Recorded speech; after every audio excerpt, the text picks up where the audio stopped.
மிக பணிவாக ஒரு முதலமைச்சருடைய மகன், ஒரு நாட்டுடைய துணை முதலமைச்சர், ஒரு மாபெரும் இயக்கத்துடைய லட்சோப லட்ச இளைஞர்களை தன்னகத்துக் கொண்ட ஒரு இளைஞரணியினுடைய செயலாளர், நீங்கள் வகித்த பதவியை வகிக்கின்றேன் என்கிற துளியும் தலக்கணம் இல்லாத ஒரு நாட்டுடைய துணை முதலமைச்சரை தந்திருக்கிறீங்க. நான் நேற்றுக்கு பேசும்போதே சொன்னேன், நான் உதயநிதி என்று பல இடங்களில் பேசியிருக்கிறேன். இன்னைக்கு அப்படி பேச கூட ஒருவேளை நம்ம அப்படி சொல்லிருக்கூடாதுன்னு நினைச்சேன்.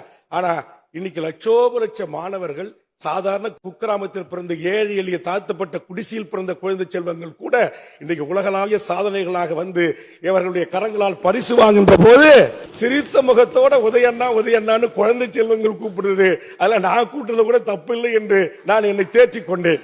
நான் எதற்காக இதை சொல்லுகிறேன் என்று சொன்னால், உங்களுடைய தலைவர் கலைஞருடைய வளர்ப்பு, உங்களுடைய வளர்ப்பு, அது ஒரு தலைமை பண்பு என்பது அது இயற்கையாகவே அந்த தலைமை அந்த ஜீன்ல இருந்து அப்படி ஊறி வந்திருக்கு. நான் ஏன்னா சண்டை போட்டிருக்கிறேன் உங்களோட கடந்த 10 ஆண்டு காலம் பாட்டாளி மக்கள் கட்சியில இருந்து எப்படி எல்லாம் போரிட்டு இருப்பேன், எப்படி எல்லாம் சண்டை போட்டிருப்பேன்னு தெரியும் எனக்கு. ஒருபோதும் தலைவர் கலைஞரும் சரி, வேல்முருகன், நான் அவர்கிட்ட பேசின அம்மையார் ஜெயலலிதா அவர்களை 11 முறை உட்கார எழுந்திருக்க ஒரு பதிலடி கொடுத்தேன். பேசி முடிச்ச உடனே என்னை கட்டி பிடிச்சி, நீ வேல்முருகன் இல்லையா, நீ தூள் முருகன் அப்படின்னாரு. எனக்கு எப்பயுமே இந்த உதடு கொஞ்சம் சிவப்பா இருப்பாங்க. ஒரு நாள் கார்ல போகும்போது, வழி அனுப்ப போகும்போது கிட்ட கூப்பிட்டாரு, இந்த உதட்டை பார்த்துட்டு லிப்ஸ்டிக் போட்டு வந்தியா அப்படின்னாரு. இல்ல தலைவர், இது இயற்கையான அப்படின்னா.